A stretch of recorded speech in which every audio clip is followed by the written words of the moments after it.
Hoje eu quero trazer para você um pouquinho da minha experiência como foi em 30 dias aprender o Helix Editor.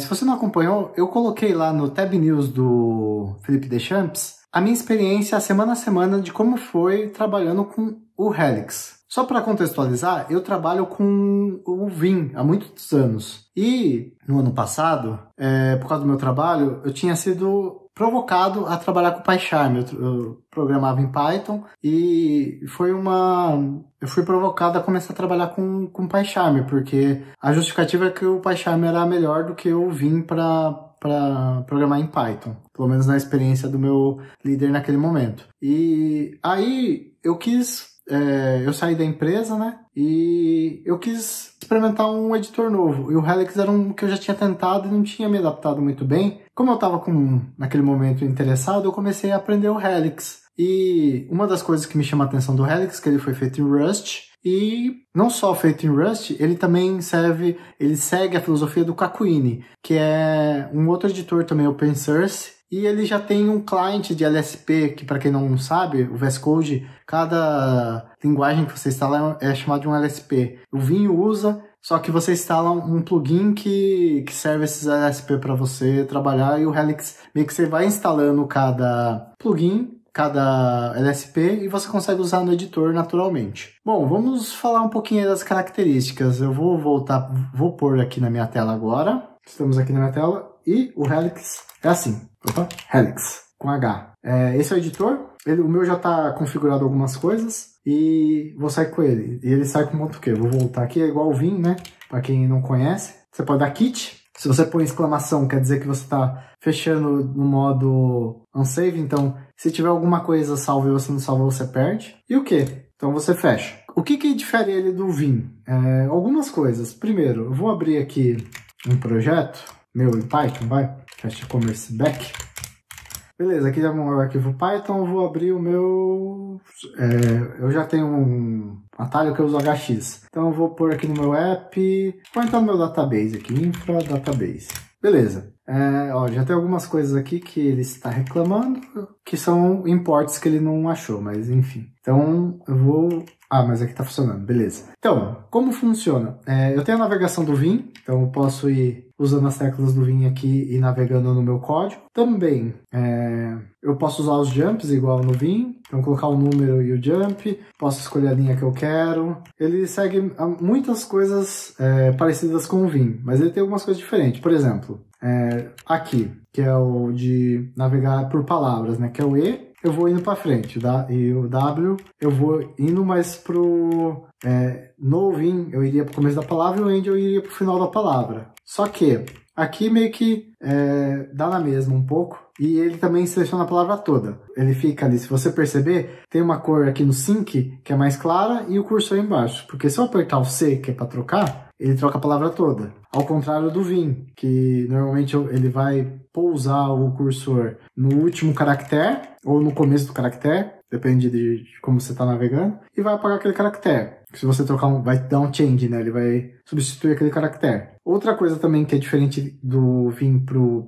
Helix, que o Helix eu dou D, eu vou apagando, e no Vim é o X. Só que o X no Helix ele tem uma outra característica que não existe no Vim, que é, vou vir aqui no meu Get Async Engine, o Get Session, aqui. Se eu apertar X, ele seleciona a linha toda. E vai selecionando. Conforme eu vou apertando X, ele vai selecionando. E assim ele vai pegando várias linhas. Uma outra coisa que é diferente, ele trabalha com modos. Mas ele tem o Space Mod, que é esse cara aqui. O Space Mod, ele já tem algumas coisas para mim. Por exemplo, se eu der um F, eu posso navegar pelas pastas. Então eu posso ir num service, por exemplo, no meu carrinho. Service. Beleza. Eu consigo navegar numa pasta. Se eu der um espaço B, ele vai para o modo buffer. Eu tenho 2 arquivos no buffer, eles ficam aparecendo aqui para mim. Aí se eu quero buscar uma coisa específica no meu código, eu posso dar, deixa eu fazer de novo aqui, espaço, barra, é o meu global, é minha busca global. Eu quero buscar por, sei lá,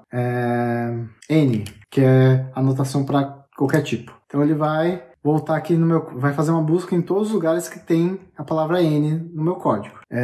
Isso aqui eu faço no Vim com plugins, mas ele já vem no Helix, isso é uma coisa bem legal dele. E eu tenho também o meu modo GoTo, porque Quando eu instalo um LSP no Vim, eu tenho na minha navegação, normalmente eu faço espaço G, por exemplo, para fazer um GoTo, esse tipo de coisa. No caso do Helix, eu tenho o GoTo, que é um modo. Então, se eu der um G e um D, no meu caso aqui, ele vai para definição. Então, por exemplo, ele foi para o meu Cartbase. Se eu quiser voltar, vou no modo com o GoTo, R, vou para referência.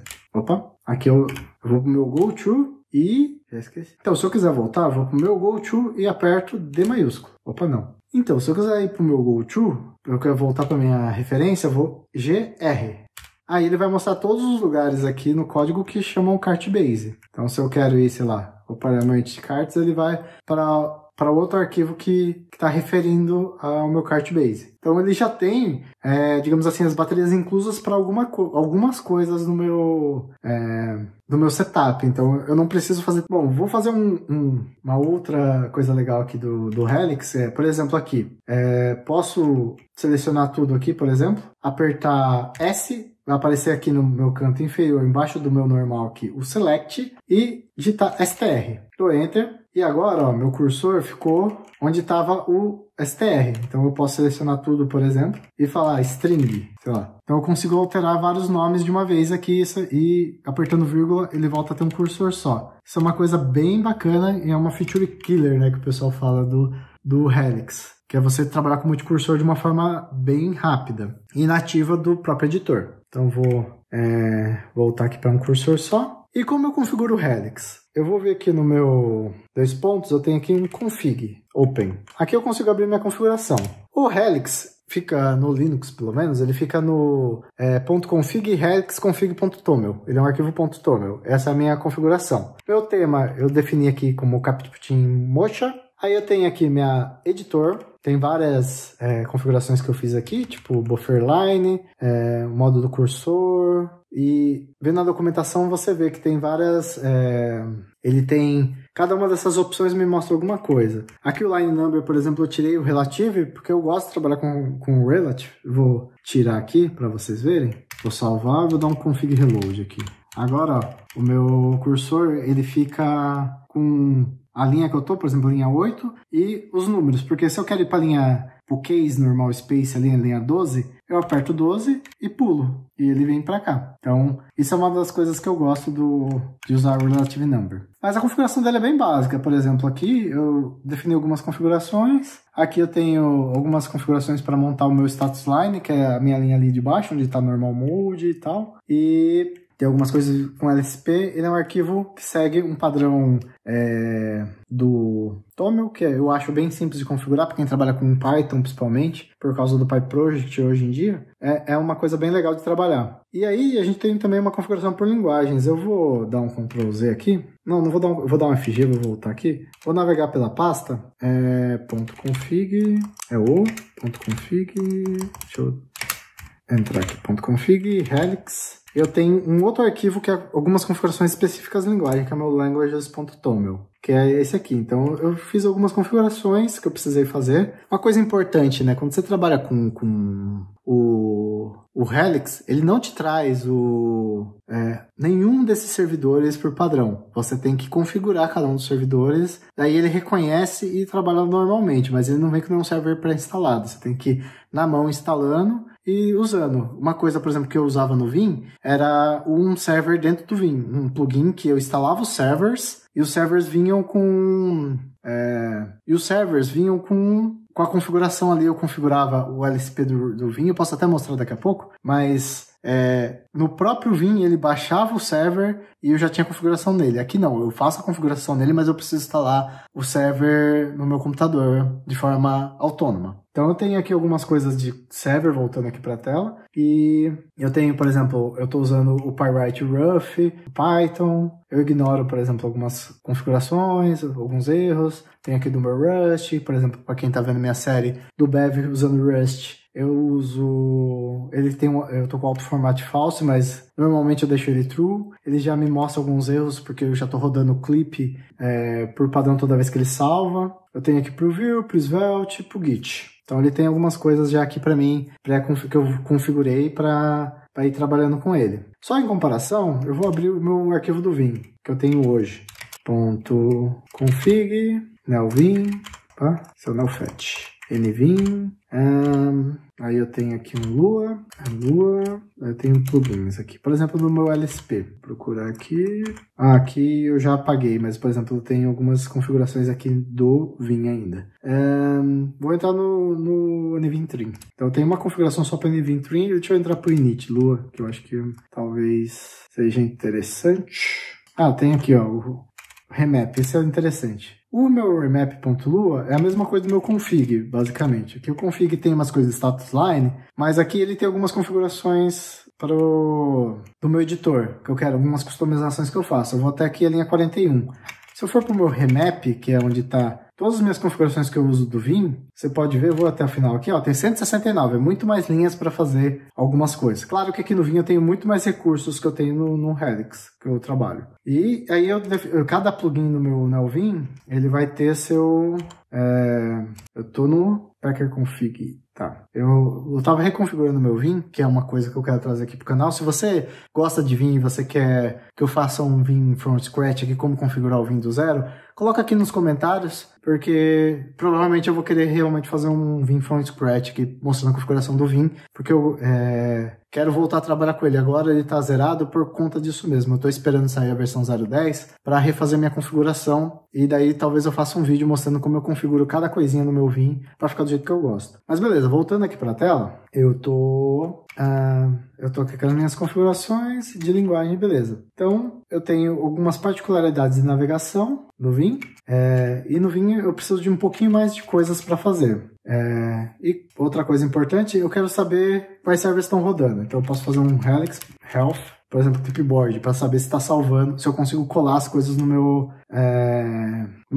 Helix. Tá falando que eu estou usando o WL Paste e o WL Copy, que eu uso aqui o Wayland como server X, né? E se eu quero ver todos, eu só ponho aqui um Helix Health, ele vai mostrar todas as linguagens que ele suporta e como tá. Por exemplo, vou pôr aqui do Python. Ele tá com... Vou pegar alguma linguagem mais perto, porque eu quero mostrar aqui. Então, por exemplo, não tem nenhuma aqui. Eu tenho o C++, aqui eu só tenho o Clang de D instalado, mas tem o DAP, Highlight, Text Object. Por exemplo, no meu C++ aqui, eu tenho Highlight, tenho Text Object e tem a indentação. Ele está checando essas três coisas e está com o LSP configurado. Então, se eu quisesse fazer um programa em C++, eu consigo já trabalhar aqui com ele. Então, isso é uma coisa legal dele. O C também, no caso, né? Que está um pouquinho mais ali em cima. E eu posso ver, se eu quero ver um específico, como eu falei, por exemplo, do Python. Eu consigo ver, ó, que ele está com um Sample Competition Language Server, PyWrite e Roof instalados aqui nesse meu... no meu computador. E o Debug Adapter não configurei, mas ele está vendo Highlight, Text Object e Intent. Então ele tem coisas mais simples. Então voltando aqui, por que você usaria o Helix, por exemplo? Se você quer... Ele é mais prático que o Vim, se você quer usar as configurações padrões dele. Se você sabe, ou pelo menos se esforça um pouquinho para olhar a documentação lá e entender como instalar os servers, você consegue configurar os servers, setar ali, é bem mais simples, por exemplo, que no Vim hoje em dia, e você já consegue ir trabalhando com pouca configuração no seu editor. E tem essa parte da seleção dele que é muito legal. Porque eu quero voltar a usar o Vim. No caso, eu limpei ele, porque eu estou usando o Helix por enquanto, tanto nos meus tutoriais e algumas outras coisas, e o meu Vim eu apaguei a configuração dele, a maior parte. Eu quero fazer um from scratch de novo, pegando as configurações que mais me interessam, mas qual que é para mim o Vim? Porque eu acho que ainda o Vim ainda é melhor que o Helix hoje em dia. A questão dos plugins. Porque tudo que o Helix faz, eu consigo fazer usando um plugin. Eu tenho um pouco mais de trabalho para fazer configuração? Tenho. Porém, eu consigo estender mais ele. Outra coisa que também o Helix é mais legal para mim é que o Helix, quando eu trabalho com muitos arquivos, eu tenho lá 20, 30 arquivos, eu estou fazendo várias buscas, ele fica um pouquinho difícil de navegar nele, porque a parte de aba dele não é tão clara às vezes. O Vim eu posso configurar, por exemplo, para que ele só mostre as últimas abas acessadas na minha tela. Então eu consigo ter mais customização com o Vim, porque obviamente é um editor que tem muito mais tempo de trabalho, e o Helix é particularmente novo. Ele tem muitas ideias legais, mas hoje em dia eu não usaria ele ainda assim para trabalhar no dia a dia. Hoje eu estou trabalhando, mas eu pretendo voltar para o Vim por causa disso. Eu ainda gosto mais de ter mais opções de customização do que o Helix. E era isso que eu queria mostrar para vocês. Isso aqui foi minhas reflexões, mostrando um pouquinho como é trabalhar com o Helix, né? E reforço, se você quer um editor simples, que tenha bastante coisa já pronta para você configurar, e não precisa de tanta configuração,